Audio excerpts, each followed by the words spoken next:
pensamento possa alcançá-los onde quer que estejam. E que aqueles que ainda em situação afetiva se debatem, buscando a reintegração no novo plano, na nova vida, que possam receber o nosso pensamento como um acréscimo de força, de luz e disposição, para que compreendam que não estão sós, para que compreendam que não estão ao abandono e que, assim sentindo em seus corações e compreendendo a necessidade de elevar uma prece ao alto, possam eles permitir que a luz os alcance, se abra um caminho para que os obreiros da vida eterna possam resgatá-los onde quer que se encontrem, levando-os para que possam ser reintegrados na rotina da vida do plano espiritual. E que aqueles nossos amores que já refeitos das turbulências da transferência dos planos e já reintegrados na rotina do plano espiritual possam receber nosso pensamento como um abraço fraterno e que saibam que não foram por nós esquecidos e que nosso sentimento possa fazer com que seus corações se aqueçam e que eles tenham a certeza que também ansiamos pelo reencontro e que hoje viemos aqui dizer isso. Que nossos pensamentos possam se unir aos pensamentos dos nossos companheiros verdadeiros dirigentes desta obra na Terra, Madalena e seus assessores, e que juntos possamos elevar ao alto uma rogativa, alcançando Jesus, nosso Mestre, para dizer obrigado, Senhor, por mais essa oportunidade. Envolva-nos, Senhor, em seus braços fraternos, renovando em nós essa certeza de que tudo está dentro do planejamento do Criador e que um dia mereceremos estar na sua presença, Senhor. Abençoa todos os cristãos, aqueles que estão por chegar nesse do plano do novo plano e permite-nos, Senhor, nesse momento iniciarmos nossa reunião. Abençoa nosso irmão Evaldo, que hoje nos trará o estudo para a nossa reflexão e que possamos ter ouvido de ouvir. E é necessária a compreensão para que o ensinamento seja bem aproveitado por nós no dia de hoje. Graças a Deus. Bom, meus irmãos, antes de passar a palavra para o nosso irmão Evaldo, algumas pequenas divulgações. A nossa biblioteca já está funcionando, terça e quinta, a partir de 18 horas, aqueles que queiram renovar o hábito da leitura, podem vir e emprestar livros aqui conosco. A nossa campanha do livro foi muito bem, agradecemos aos padrinhos. 19 de outubro inicia o nosso brechó.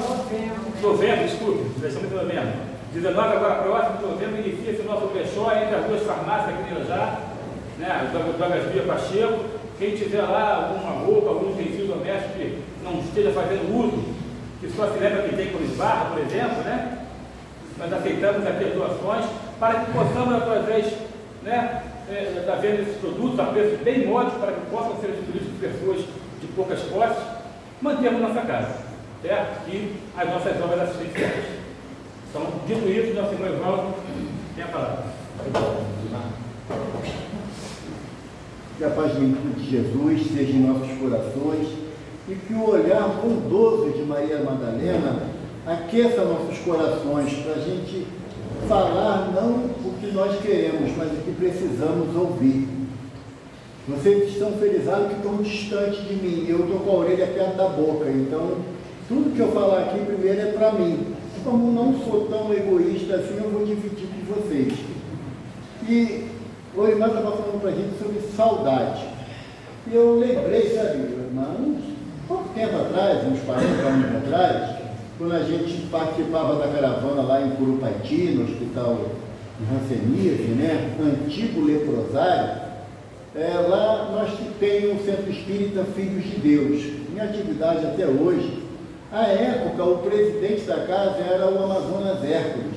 O Amazonas Hércules era um índio, né, mestiço, 2,2 metros, a gargalhada dele tu escutava na estação do metrô, sabe? Tão poderosa como ela. E o Amazonas, ele já em função da hanseníase, ele já não tinha essas duas falanges, das duas mãos. Ele ficava à porta do Centro Espírita Filhos de Deus, 7 horas da manhã. Lá tem muitas pessoas que moram lá dentro, né? Filhos dos internos.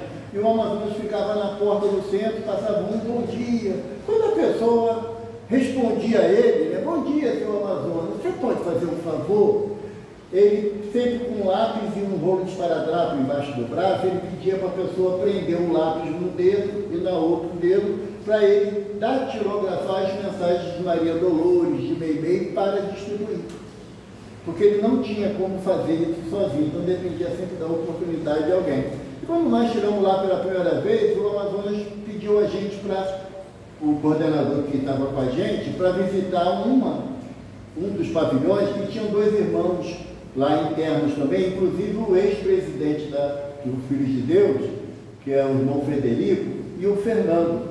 Frederico a gente apelidou ele de caixinha de fósforo, porque era já desse tamanhozinho, já não tinha, já do joelho para baixo não tinha, a gente tinha sido amputado, do cotovelo para baixo também já tinha sido amputado, não enxergava mais, falava com muita dificuldade, porque a cartilagem, né, do palato já tinha sido destruída, mas com uma mediunidade, uma coisa que espantava, sabe? Porque à época, a casa que eu estava matriculado é aqui em colégio, a União Espírita Beneficente Jesus Maria e José.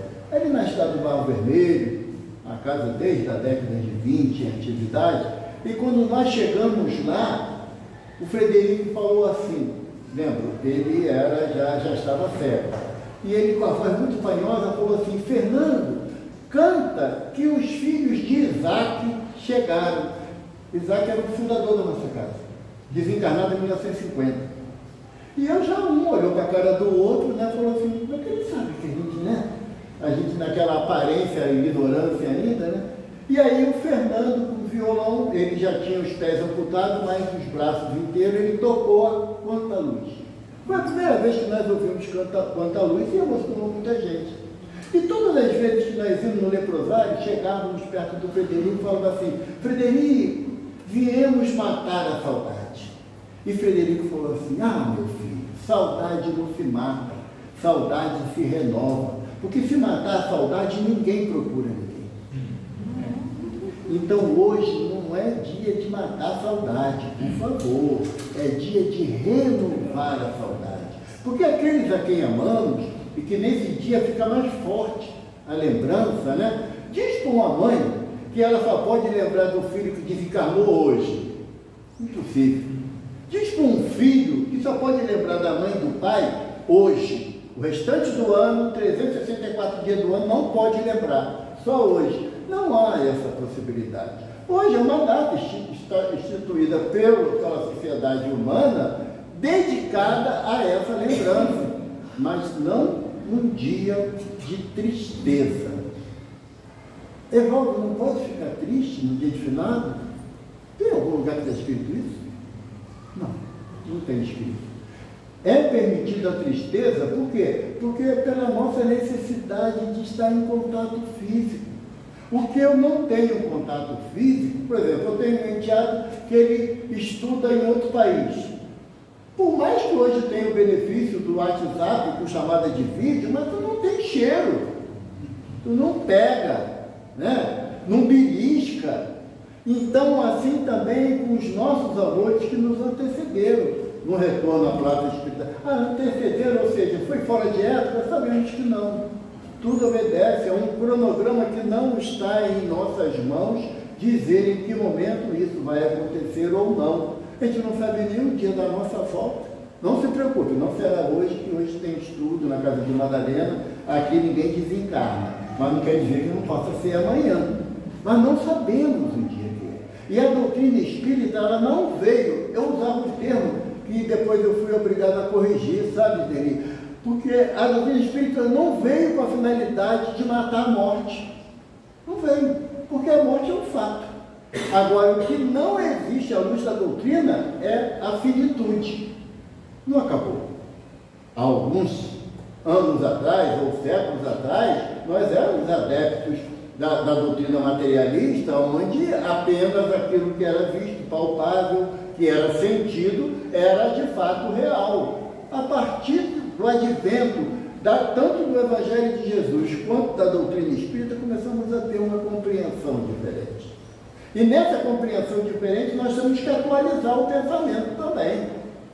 Certa vez, um amigo falou assim para mim, não espírita, ele falou assim: vocês espíritas são insensíveis. E eu tive que ouvir, né? Eu falei assim: meu Deus do céu, o que eu falei para esse indivíduo, para ele me caracterizar como insensível? Não, porque para vocês, como vocês acreditam que a morte não existe, vocês não entendem a dor do outro. E eu falei para ele: eu não sei os outros, mas eu, quando minha filha desencarnou, quando meus pais desencarnaram, meus irmãos desencarnaram, eu chorei que nem um desesperado. Se alguém não chora, eu entendo, respeito, né? Agora não vem dizer para mim que eu não posso chorar. Não vem dizer para mim que quando entra um benfeitor aqui na casa, que a espiritualidade deixa a gente perceber que não dá vontade de chorar. É o choro que é de tristeza? Não, é de alegria. Eu tive a oportunidade, sabe, eu gosto de falar isso porque muitas das vezes ainda pode pairar dúvida, né? Quanto à veracidade da vida espiritual, por mais que sejamos espíritas. Por mais que sejamos espíritas. Se chegar um irmão espiritual e falar assim: Evaldo, você vai desencarnar daqui a uma semana, eu falo o quê? Deus me livre. Não vou falar isso. Não. É Deus me livre mesmo. Porque perguntaram para Chico Xavier, Chico já com 90 anos, bem alquebrado, né, pelas diversas dificuldades que passou na presente existência, fala assim: Chico, você está cansado, né, Chico? Você deve estar com vontade de voltar para lá, para o nosso lar, né? Aí o Chico falou assim: olha, meu filho, eu já pedi para quando eu morrer, colocar assim na pedra lá no meu túmulo: aqui jaz Francisco Cândido Xavier, a contragosto. Porque quando a gente está passando por uma certa dificuldade, uma certa dor, uma certa agonia, até a gente fala assim: que Deus me leve logo. Estou dando trabalho, que Deus... Não, eu quero dar trabalho. Sabe, eu tenho 5 filhos, 4 netos, a gente vai querer para cuidar de mim. Eu não posso entender que a minha dificuldade com a senilidade que vai chegando é motivo para que eu retorne. Por quê? Porque eu estou malbaratando o tempo que Deus está me dando. Eu estou malbaratando. Porque o mesmo Chico, né, a gente tem que pegar isso que ele soube dar, né? O Chico, bem doente, Chico, Emmanuel apresentou-se para ele, e Emmanuel falou assim: o que é, Chico? Você está aí acabrunhado? Ele falou assim: seu Emmanuel, eu não aguento mais o peso de um lápis para receber uma única mensagem. A minha voz está muito baixa, para alguém me ouvir, me entender, é preciso colar o ouvido na minha boca. Também já não escuto tão bem. A pessoa tem que falar num tom mais elevado. Não sirvo para mais nada. Aí Emmanuel falou assim: não diga isso. Enquanto você puder fazer uma prece por alguém que sofra, você é de grande valia para Deus. Então a gente tem que ter esse olhar de servibilidade, de ser importante dentro da forma que a gente tem condições de ser. Aqueles que nos antecederam e voltaram para o plano espiritual queriam mais uma hora na matéria. Todos eles queriam mais uma hora na matéria. E a gente queria diminuir mais um ano na vida física. Por diversos motivos. Não estamos aqui para avaliar nenhuma forma de pensamento. O que nós queremos trazer é o seguinte: que as informações que os amigos espirituais nos trazem, tanto pela codificação kardeciana como as mesas mediúnicas que nós frequentamos, participamos, é de que cada minuto é precioso para o espírito. O irmão citou Obreiros da Vida Eterna, que é um dos livros de André Luiz, de grande conhecimento nesse momento de transpasse, né? De retorno à vida espiritual. E uma irmã, que ela era dirigente de um orfanato associado à igreja protestante, ela no estado bem adiantado já de fraqueza física, ela estava prestes a desencarnar, mas houve uma prece intercessória, lembra desse fato? Houve uma prece intercessória, e nessa prece intercessória foi dado a ela mais 8 meses no plano físico. Sabe quem fez a prece? Um dos tutelados da casa, uma criança de 7 anos. Fez uma prece a Deus, na linguagem infantil, a Deus, solicitando que a avó ficasse mais tempo com ele, porque ele precisava muito dela. Então, a oportunidade que nós temos de estar no plano material é para realizar as tarefas de mudança íntima. Não pensa, mas você vai ficar mais tempo na matéria para mudar a casa, não é para mudar você, é para mudar cada um de nós. Começar a entender que a mudança de comportamento vai me auxiliar na hora do meu regresso ao plano espiritual. A coisa de 3 anos atrás, uma senhora muito querida no meu coração, ela estava num processo de desencarne. E o filho, que morava um pouco longe, ele me ligou e falou assim: Valdo, a mamãe está desencarnando, não vai dar tempo de eu chegar. Eu falei: não, eu moro mais perto, eu vou lá.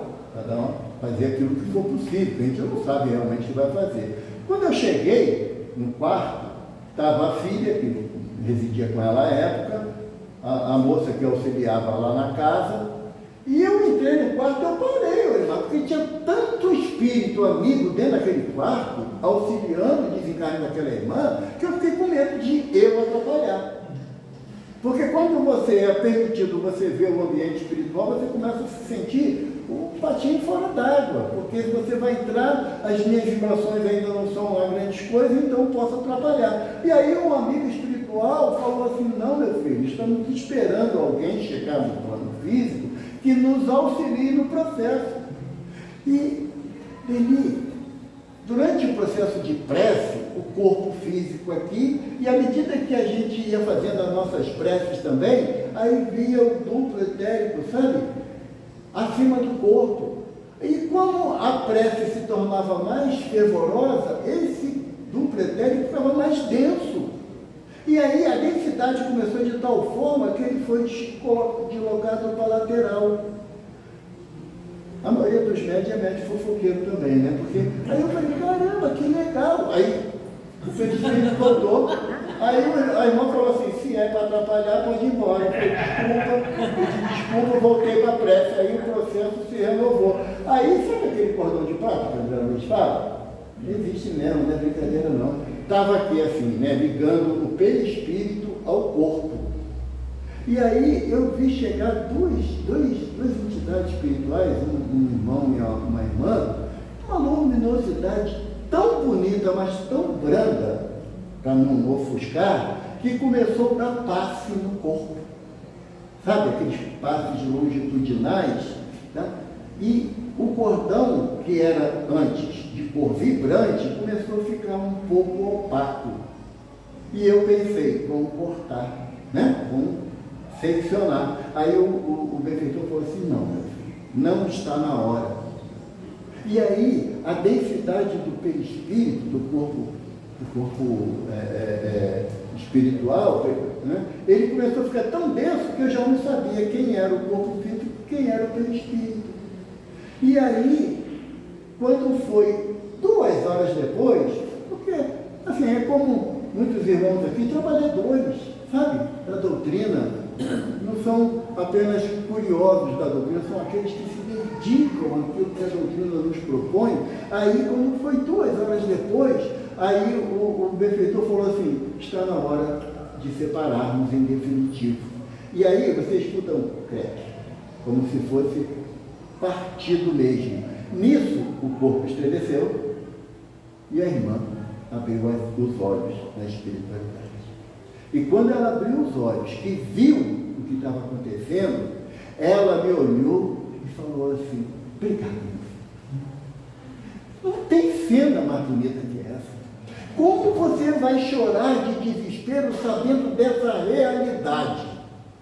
Dessa realidade que é a prova, não para levá-lo, que graças a Deus não há necessidade de prova, mas a prova real da vida ser contínua. Depois desse dia, eu comecei a amenizar a minha saudade da filha que retornou ao plano espiritual, ainda bebezinho.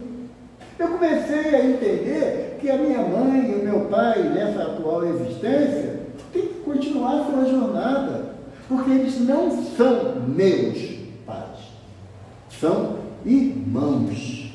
Porque a ideia de posse, de controle absoluto sobre o outro é o que mais nos faz sofrer.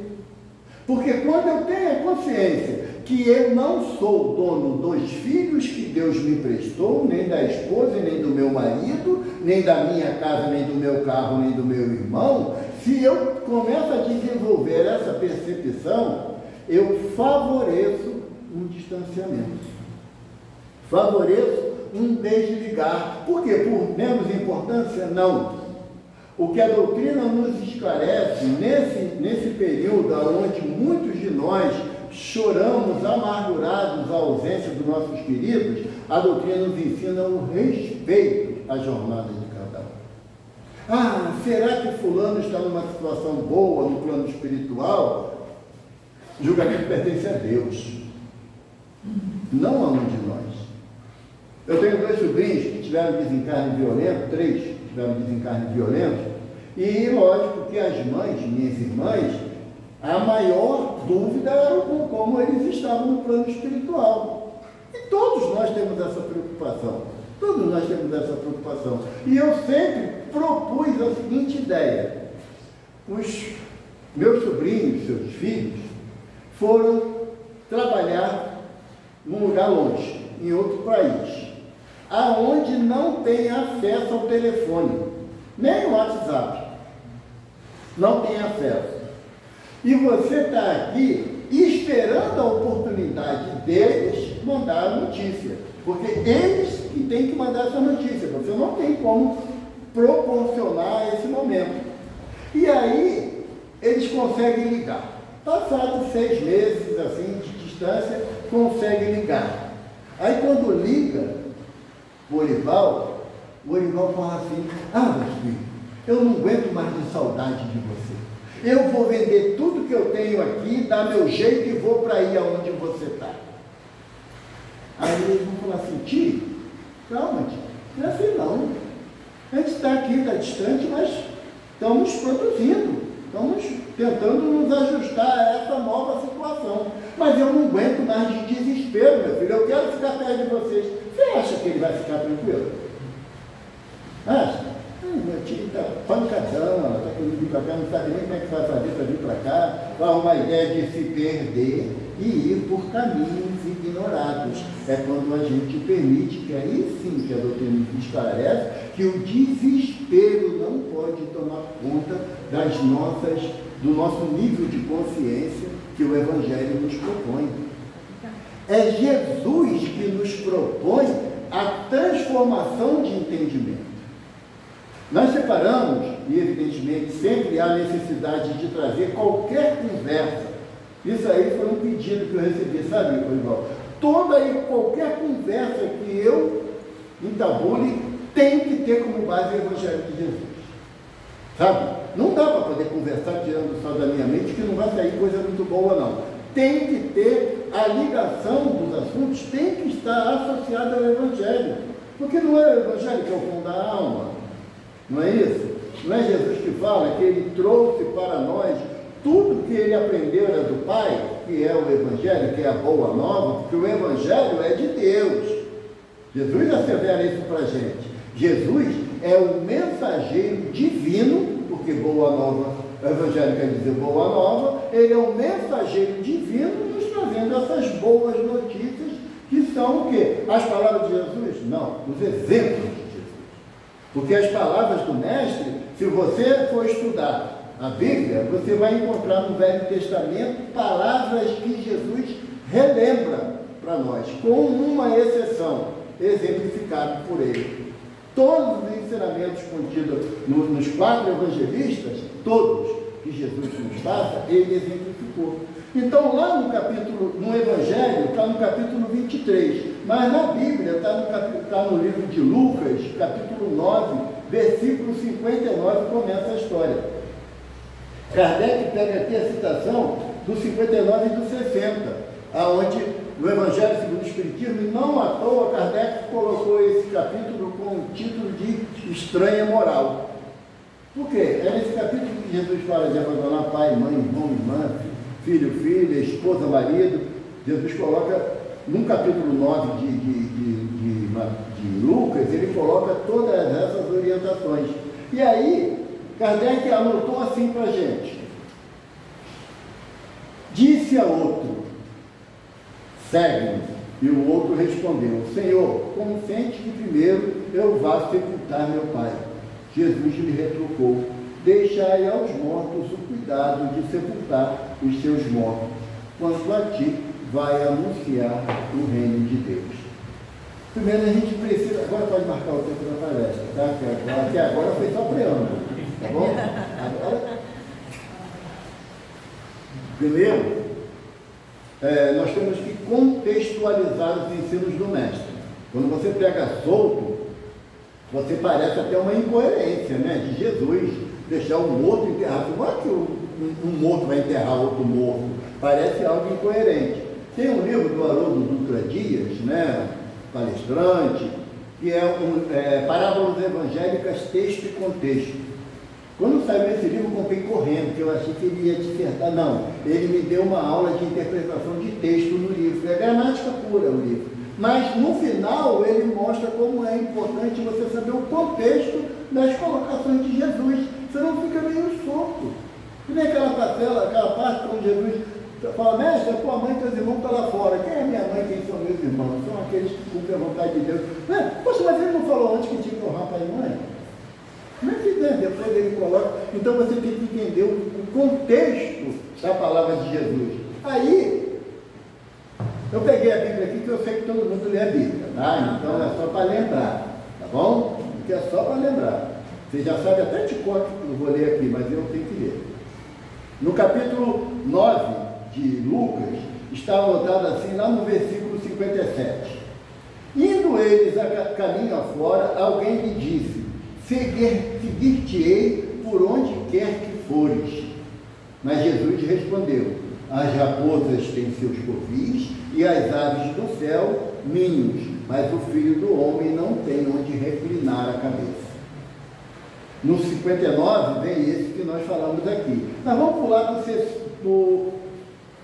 o 61. Outro lhe diz, seguir-te-ei, Senhor, mas deixa-me primeiro despedir-me dos de casa. Falou o mestre. Ninguém que, tendo posto a mão no arado, olha para trás, é apto para o reino de Deus. Então, essa passagem do deixar os mortos enterrar seus mortos, tem todo um contexto. Por quê? Quando nós chegamos na casa espírita, tem uma diretoria formada, certo? Organizada. Eu posso chegar aqui, hoje, na casa, e digamos que fosse dia de reunião de mesa mediúnica. Eu chegar aqui e falar, eu vou sentar na mesa mediúnica. Eu posso fazer isso? Não. Tem toda uma organização, tem toda uma orientação que eu primeiro tenho que seguir para me colocar apto a essa tarefa, não é assim? Porque senão vira bagunça. A gente há de concordar. Vira bagunça. À época, o rabino, o sacerdote, ele escolhia os seus discípulos, os seus seguidores. Não era comum eu chegar aqui e falar assim, eu quero ser da diretoria. Aí você fala assim, poxa, que bom, né? Ninguém quer tarefa, né? Ninguém quer problema, né? Não quer, legal, mas tem que esperar, porque tem um processo, tem um período, quando acabar essa gestão, você se candidata. Mas se você chegar como presidente da casa e falar assim, eu vou convidar o Evaldo para fazer parte da diretoria, os membros da diretoria irão concordar ou não. Mas pode existir um consenso de concordância ou não. À época de Jesus, cabia ao rabi indicar os seus seguidores, os seus pupilos. Jesus não escolheu os 12 discípulos? Ficou nos 12 só? Não. Em Atos dos Apóstolos, em Pentecostes, Jesus determina mais 70 discípulos para segui-lo.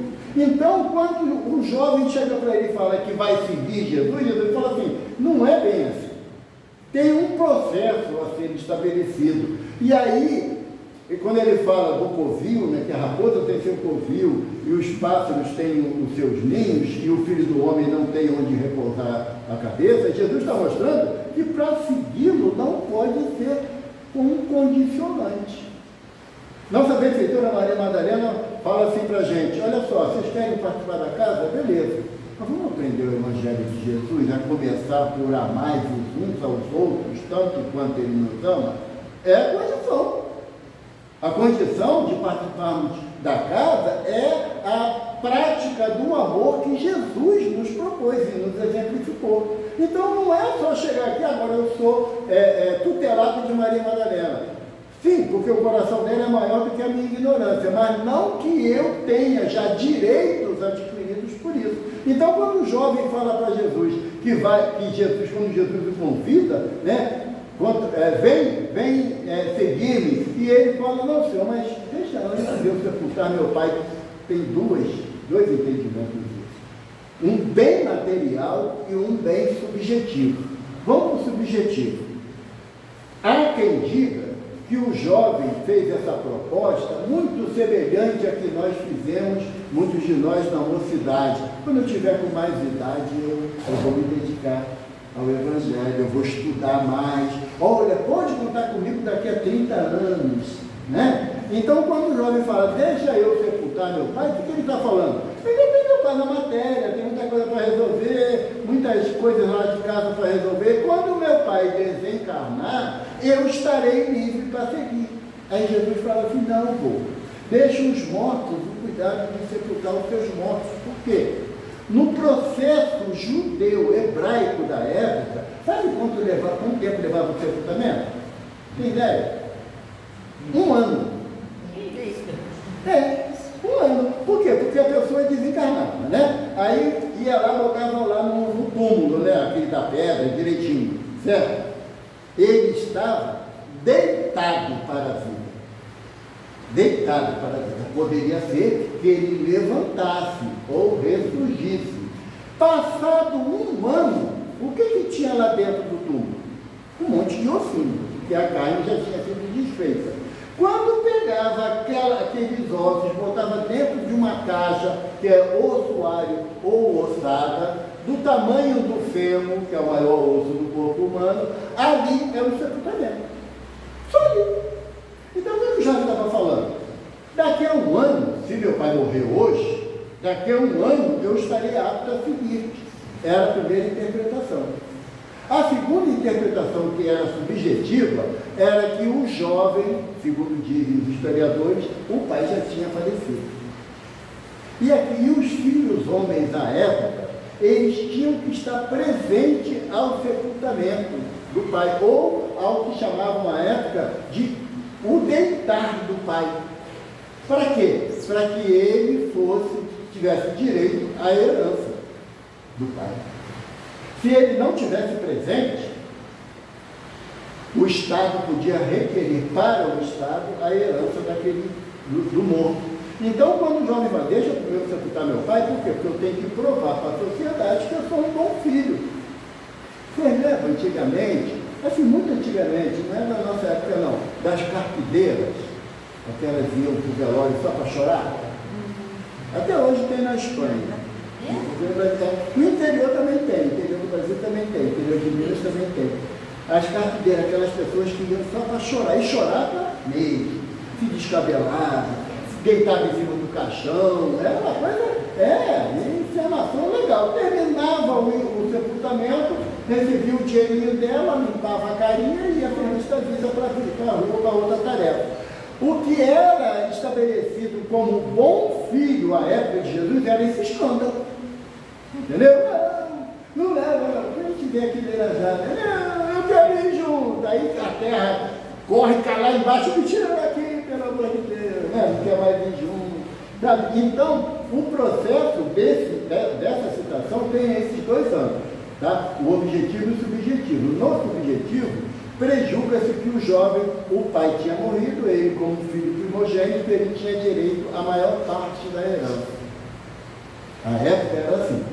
Não sei hoje em dia, mas na época, se o homem tinha 5 filhos, o filho primogênito tinha direito à maior parte. Se era 5 filhos, era 20% para cada um. Não, o filho primogênito tinha 30% da herança. Os outros 70% era dividido para os outros filhos. A mãe não tinha direito a nada. A mulher não tinha direito a nada. Se o homem morresse e a mulher tivesse filha, ela não tinha direito à herança, nem ela nem a filha. Não tinha. Ela tinha que... Não está muito longe de hoje em dia não, né? Que a mulher continua tendo que lutar pelos seus direitos, apesar de atividades semelhantes às dos homens, né? Então, a coisa não está muito mudada não. Então, essa identificação, esse entendimento à época de Jesus, aí Jesus fala, deixar os mortos e cuidado de enterrar seus mortos. Quanto a ti, segue-me hoje. Ou seja, Jesus tinha dado um tratamento ao jovem de excelência, de convidá-lo para o seu apostolado. A exemplos de nós, o jovem aceitou? Não, não aceitou. Amélia Rodrigues, no livro O Homem Integral, diz que esse jovem, ao sair da presença do mestre, ele se envolveu numa briga perto de uma taberna, perto de um boteco, né, da época. Ele se envolveu numa briga e desencarnou. Se ele aceitasse o convite do mestre para seguir o mestre na trajetória do Evangelho, poderia ser que ele não desencarnasse tão cedo, teria uma tarefa maior a desincumbir. E aí ele passou a ser o quê? Um morto, cuidando de sepultar os outros mortos. Então, essa visão de morto, sepultar morto, não é literal. Porque Emmanuel fala para a gente numa página, no livro Vida e Luz, se eu não me engano, lá no capítulo 8, ele fala que o morto é aquele que termina com as suas esperanças em relação ao futuro. Quando a gente fala assim, fulano, vamos lá ali no Amália Franco, que tem o abrigo ali das velhinhas, ou no Joaquim Murtinho, né, que tem lá o lar das velhinhas. Vamos lá, não, eu já estou cheio de velho, eu já sou velho, eu vou lá ver mais velho. Bom, se você se considera velho, eu aprendi com a minha avó desencarnou com 98 anos, que velho é aquilo que não presta e joga fora. Então, se eu acho que eu estou velho, eu estou pronto para ser jogado fora, como eu acho que não. Eu acho que não, se espremer direitinho, dá para sair um caldinho, né? Dá para sair, ou seja, se der oportunidade, se eu quiser, eu posso ser útil a alguém. Então, essa possibilidade de morto enterrar morto é que eu já não aspiro nada na minha vida de relação na sociedade que eu estou inserido. Chega para a nossa benfeitora aqui e fala que você está velha, que não serve mais nada. Eu não sei, eu acho que ela ia fazer uma cara muito feia para a gente. Por quê? Porque ela trabalhou até o final da sua jornada e não se importando sequer com as dificuldades físicas que a Hanseníase propôs ao corpo dela. Então, o que a doutrina nos propõe no dia de hoje, primeiro, se nós temos alguém que nós consideramos morto, é que o nosso amor ainda já esfriou. O nosso amor por aquela pessoa que retornou ao plano espiritual esfriou de tal forma que para mim realmente morreu. Porque se ainda está vivo no meu coração, também vive no plano espiritual. Não que eles vão esquecer da gente ou abandonar a gente pelo nosso pensamento devido, não é isso não. Mas quando nós falamos assim, pessoal, grita Natal, mamãe morreu. Quando eu dou essa resposta, é que eu digo que não existe vida no plano espiritual. Que a minha percepção de vida é isso daqui. Eu, espírita, quando digo que meu pai e minha mãe morreram, eu estou afirmando que realmente o nada é fato. E a gente pode fazer essa afirmação? Será que no nosso íntimo, lá no silêncio do nosso travesseiro, né, que o travesseiro sabe de coisa da nossa vida que ninguém mais sabe, mas no silêncio do nosso travesseiro, será que eu não tenho a certeza absoluta da continuidade da vida? Será que Jesus mentiu para mim? Paulo de Tarso fala na carta aos Hebreus, Se Jesus não tivesse ressuscitado, toda a sua doutrina seria vã. E sim, não é? Porque Jesus não fala para a gente da vida futura, da vida espiritual, do reino de Deus, não fala? Se eu tenho dúvida disso no meu coração, se Jesus não é homem para mentir, como Paulo fala também, se Jesus não é homem para mentir, então eu não posso me denominar como espírita. Porque Kardec fala que o verdadeiro espírito e o verdadeiro cristão é a mesma coisa, não há diferença. Se eu ainda duvido que a minha filha desencarnou, se estivesse na matéria, estaria completando no mês passado agora 37 anos. Se para mim ela morreu, então eu cortei os laços de amor que me prendem a ela. Se eu acredito que, quando morrer, acabou. Então, para mim, realmente, a vida que vale é só essa. Porque a minha limitação é tamanha que eu, não vendo os meus amores que retornaram ao plano espiritual, eu não vendo, eu digo que não existem. Um jovem perguntou uma vez a um sábio se era verdade a vida após a morte. E o sábio levou ele no aeroporto. Aí estava lá um avião parado lá, grandão, né? Um Boeing, né? Enorme um avião, 300 passageiros. E o sábio falando para ele sobre a realidade da vida espiritual, que a vida no plano material tem prazo de validade, a vida espiritual não, a imortalidade nos aguarda. E nisso o avião começou a taxiar para levantar voo. E o sábio falou assim: vejamos o avião. O jovem começou a prestar atenção no avião, e o avião levantou o voo e foi em direção ao horizonte e sumiu. Aí o sábio falou assim: onde é o avião? O jovem falou: mestre, ele foi embora, né? Seguiu. Deixou de existir porque você não está vendo? O jovem falou assim: se não cair, né? Se não cair, ele continua existindo. Aí o sábio falou assim: também, se não cair a tua esperança, a vida continua. E o que nós hoje viemos fazer aqui foi renovar a nossa esperança nas palavras de Jesus, não eram as palavras do Espiritismo, não eram as palavras do Orimar, do Evaldo, não, as palavras são de Jesus. Aquele que crê em mim viverá para sempre. E ele fala assim: crede em Deus, crede também em mim. Ele crede para a gente, porque ele vai mostrar para a gente que a morte é um processo de transição. Temos aqui uma infinidade de espíritos aqui ligados a cada um de nós. Aqui, sabe aquele pensamento que a gente tem do filho, do marido, do pai, da mãe, sabe? Transforma-se em clichês mentais. E aí a gente vê rostinhos, sabe, Oimar? Rostinhos dizendo assim: poxa, diz que eu não morri, não. Sabe? Não está me vendo, mas eu não morri.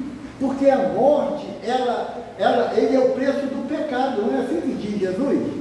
O preço do pecado é a morte. Por quê? Qual é o maior pecado de nós cristãos? Não acreditarmos no Mestre, nas verdades que ele vivenciou para a gente. Quando Jesus, tem uma passagem do Evangelho que está anotado por Humberto de Campos, que eu acho maravilhosa.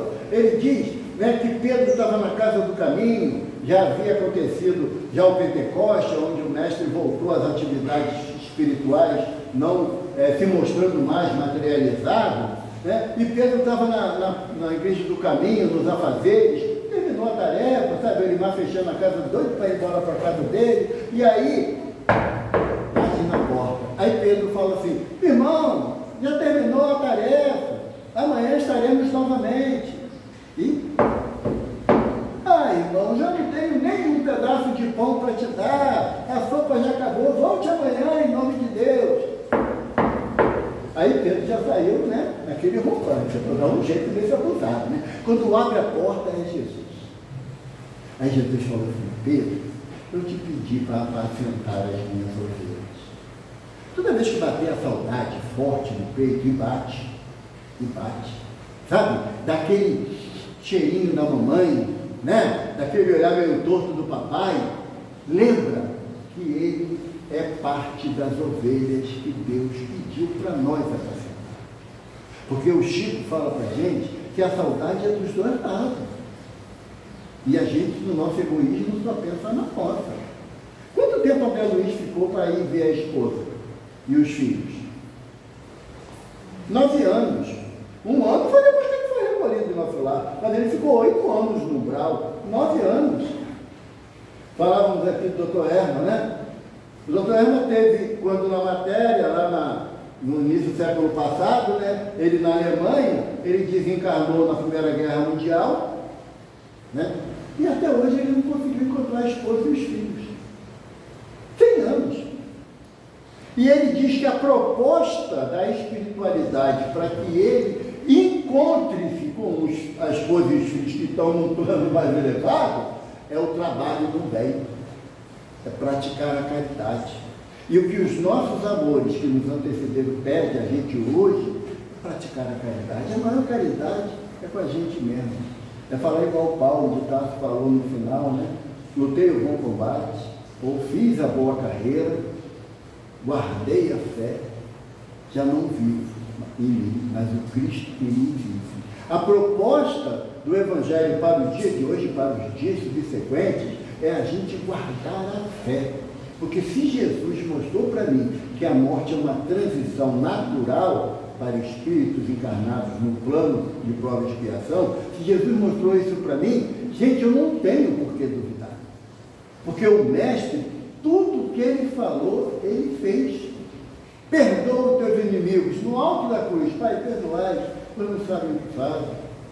Se teu irmão te esbofeteia a face direita, ofereça também a esquerda. Levou uma bufetada lá no sinédrio e ele falou, por que me bates, se só a verdade eu disse? E levou outra bufetada. Então, se o Mestre, vários momentos da minha jornada, ele aquece o meu coração de esperança, de alegria, de confiança, porque no momento do desencarne de alguém que eu amo, eu vou duvidar? Por quê? Será que eu quero plantar também no coração daqueles que me amam o desespero da despedida? Já pensamos nisso? O desespero da despedida. Será que meus filhos, meus netos, eu estou passando para eles a compreensão de que a vida é imortal, não acaba? Ou eu estou mostrando para eles que só isso aqui que vale, a hora, ou então como a minha mãe, ainda na inocência dela, falava, né, quando eu estiver duro em cima da mesa, não adianta chorar não.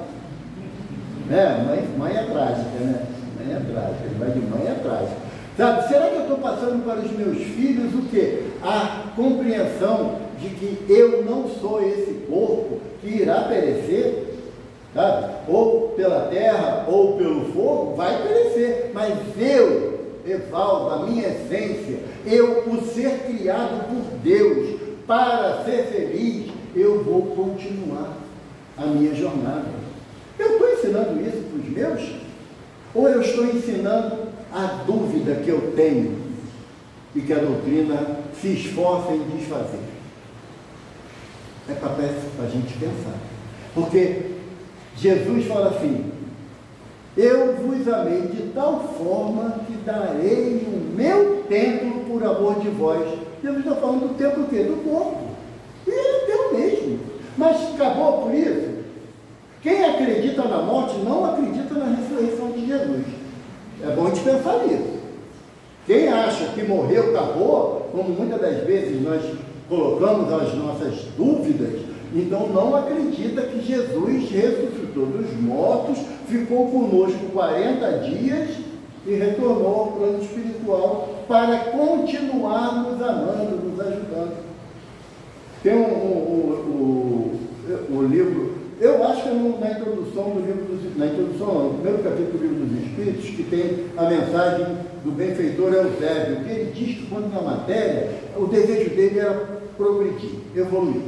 E ele levou uma existência de 70 anos ativo na prática da caridade, ajudando aqui e ali. Quando ele chegou no plano espiritual, realmente ele estava num estágio de equilíbrio muito bom. E ele percebeu que a longa jornada tinha começado só, não estava nem no início. E ele continuou o seu processo de dedicação, de aprendizado, e ele foi convidado para ir para uma esfera mais elevada fazer um curso. E quando ele está em volitação, saindo do ambiente de nosso lar, ele viu pontos de luz em direção à Terra, e um foco de uma luz intensa, que ele não conseguia visualizar, indo em direção à Terra. Quando um desses pequenos focos de luz passou, ele falou: meu irmão, onde vão com tanta pressa?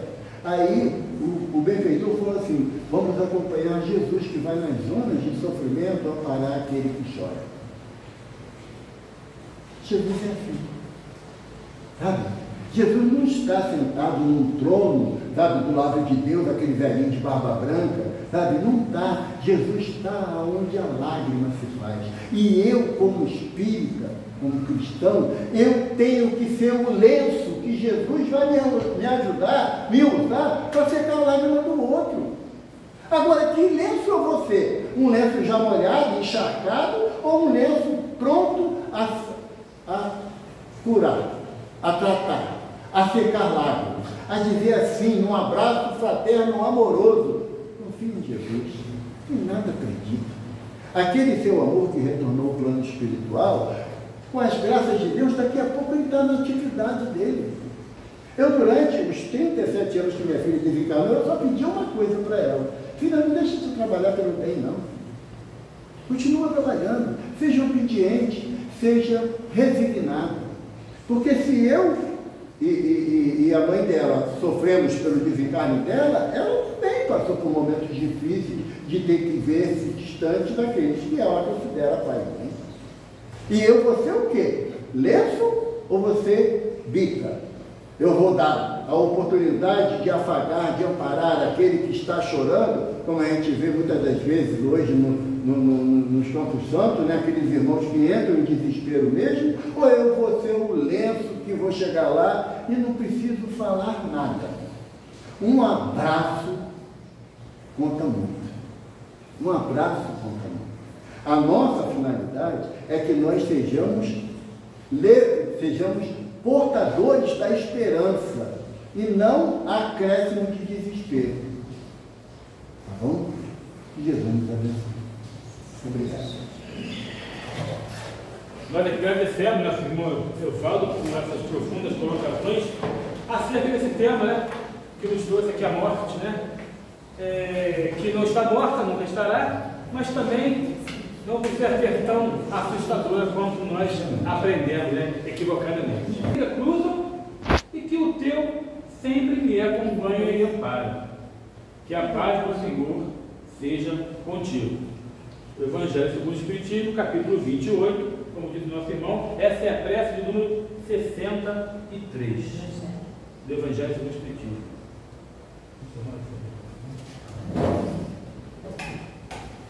Graças a Deus.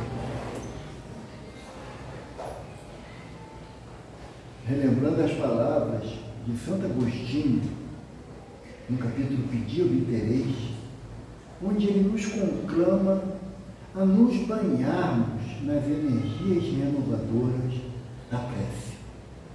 Essa prece, mestre, que fazemos ao teu coração bondoso, por todos nós, Senhor, matéria e sem matéria.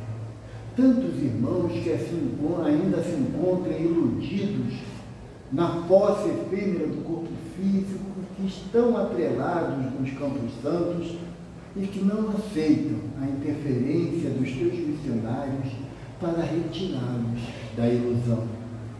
Permita, Senhor, que uma réstia de luz de teu coração bondoso possa varrer todo o nosso planeta, renovando as esperanças daqueles que ainda se encontram atrelados ao monstro da morte. Ampara-nos, Senhor, para que sejamos cada um de nós pequenos luzeiros ainda, mas que façamos brilhar a nossa luz, iluminando aqueles que, porventura, têm necessidade das nossas palavras de consolo, de amparo e de fraternidade. Permita, Senhor, que essa tua mensageira, Maria Madalena, possa retirar de nossos corações a lama grudenta da dúvida, do medo, do distanciamento da verdade que tu representas e que tu, Maria Madalena, possa incutir em nossas almas a certeza de que só o amor constrói, só o trabalho para o bem que pode nos libertar das nossas ignorâncias. Encaminha-nos em paz para os nossos lares, aonde tenhamos que transitar. Mas se for da vontade do Mestre, da vontade de Maria de Nazaré, que nós nos transformemos em lenços alvos para enxugar tantas lágrimas quanto nos for possível. Que a tua paz, Mestre, nos envolva hoje e sempre, com as graças de Deus. Meus irmãos, que a paz do Senhor Jesus nos acompanha no retorno lá, agradecemos nosso irmão Evaldo mais uma vez. Agradece não, porque ganha bônus hora. Agradece. Então tá bom, Demiro. Queria pedir o nosso bônus hora do nosso irmão aí. Meus irmãos, podemos jogar os nossos lares, certos de que nossos amores hoje foram por nós abraçados e nós por eles. Graças a Deus.